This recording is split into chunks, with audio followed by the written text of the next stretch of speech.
For decades now, one of the weirdest and most persistent mysteries online has been this. How on earth does a cartoon, The Simpsons, seem to predict the future with such scary accuracy? And we're not talking about vague little guesses here. We mean shockingly specific events. So what's the deal? Is it all just one giant coincidence, or is there something much, much deeper going on? Let's break down the evidence, the theories, and a surprising truth that might just tie it all together. Okay, let's start with one of the most famous examples. Back in 1993, the show did this parody of the famous magicians Siegfried and Roy, and in it, their signature white tiger turns on them. At the time, just a throwaway gag, right? But then a full decade later, life imitated art in the most horrifying way. Roy Horn was critically mauled on stage by his own white tiger. I mean, the incident was an almost exact mirror of the cartoon. How does that even happen? All right, this next one is where it starts to feel almost impossible. In a 1998 episode, there's a quick, blink-and-you'll-miss-it shot of the 20th Century Fox Studios sign. But if you look closely, you can see fine print right underneath that says, a division of Walt Disney Co. It was a joke, a job at corporate monopolies. Well, fast forward 19 years to 2017, and that joke becomes a $52 billion reality when Disney actually buys Fox. And look, the list, it just keeps going. I mean, you've got an episode from 1995 where a character is talking into his watch, like a phone, years and years before smartwatches were a thing. Then in 2012, they showed Lady Gaga flying through a stadium on wires, 5 years before she did the exact same stunt at the Super Bowl. Oh, and get this, in another 1995 episode, a shot of London clearly shows a pointy skyscraper right next to Tower Bridge that looks exactly like the Shard, a building that they didn't even start building until 2009. So yeah, the sheer number and frankly the specificity of these so-called predictions has fueled just countless theories online. Which of course brings us to the big question. What is actually going on here?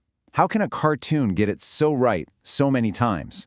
Well, the theories out there, they range from the simple and mathematical to the, well, pretty out there.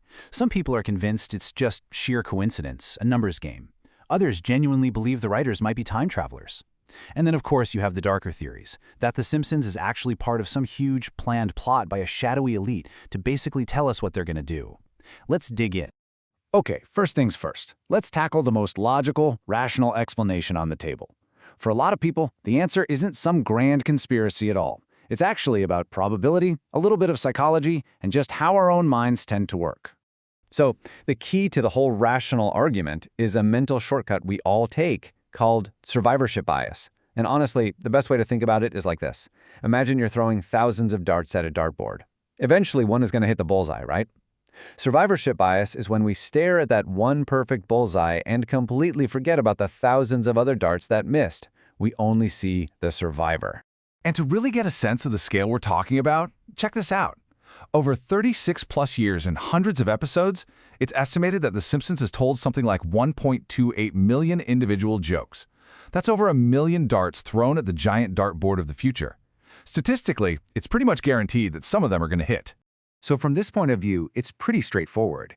It's not a question of if the show would accidentally get things right, but simply how many. When you have over 1 million chances, even the wildest, most unlikely gags can eventually become reality. It's not magic, it's just math. But then you get the predictions that are so specific, so layered with detail, that they seem to just blow that whole probability argument right out of the water. And this is where that rational explanation starts to feel a little thin for a lot of people. Let's look at that Lisa Simpson presidency episode from way back in the year 2000. People point out it predicted Kamala Harris's purple inauguration outfit. Now, the rational view totally makes sense. Purple is a symbol of unity in politics. You mix the red and the blue. Fine, but what about the other details in that exact same episode? Lisa, as president, specifically says she inherited a budget crunch from President Trump. That line was written in the year 2000. It's the stacking of all the specific details together that makes coincidence start to feel like a real stretch. This leads us to a really core concept in these deeper theories, something called predictive programming. The idea is basically this. Powerful groups use entertainment, movies, TV shows, you name it, to slowly introduce ideas and scenarios to the public. It's meant to get us used to these concepts so that when they happen for real, they feel familiar, less shocking, and we're less likely to question them. And what's wild is sometimes the show itself seems to be winking at this whole idea. In that same year 2000, there was an episode where Homer starts a gossip website and accidentally uncovers a real conspiracy. He gets kidnapped, taken to a secret island, and when he asks why he's there, the answer he gets is, "You know something you shouldn't know." Chilling, right? But the rabbit hole goes even deeper.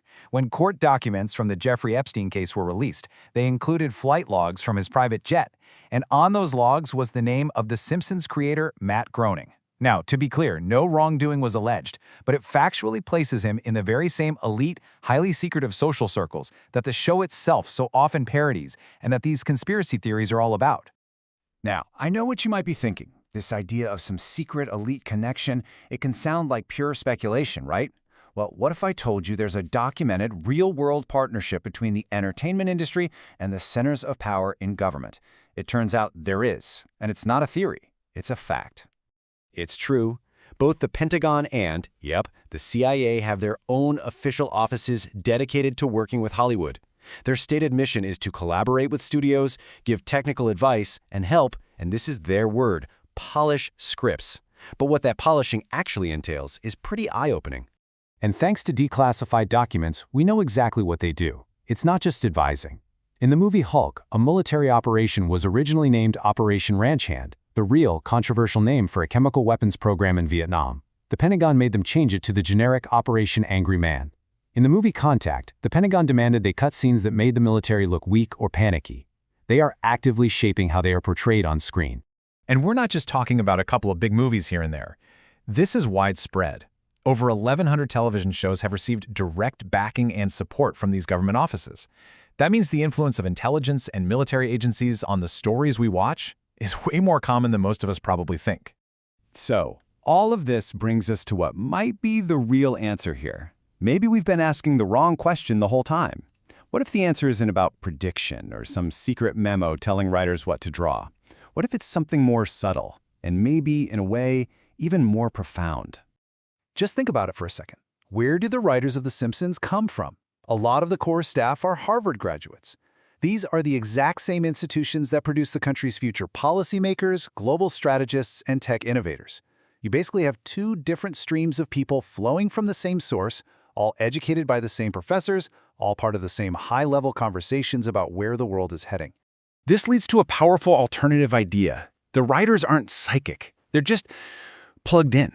They're part of the same cultural ecosystem where the big conversations about future technologies, social trends, and political plans are already happening. So they're not really predicting the future. They're just writing jokes about the future that is already being planned by the people who are actively building it. And that's really why this whole thing matters. The real story here isn't about whether a cartoon can see the future. It's a wake-up call about media literacy. It's about recognizing that the stuff we watch for fun, the just entertainment, is often deeply, deeply connected to centers of power and influence. It really makes you think that maybe entertainment is rarely just a passive experience. It can be a very active tool for shaping our thoughts and normalizing ideas. So the next time you sit down to watch your favorite show, it's worth asking yourself this simple question. Are you the audience or are you the target?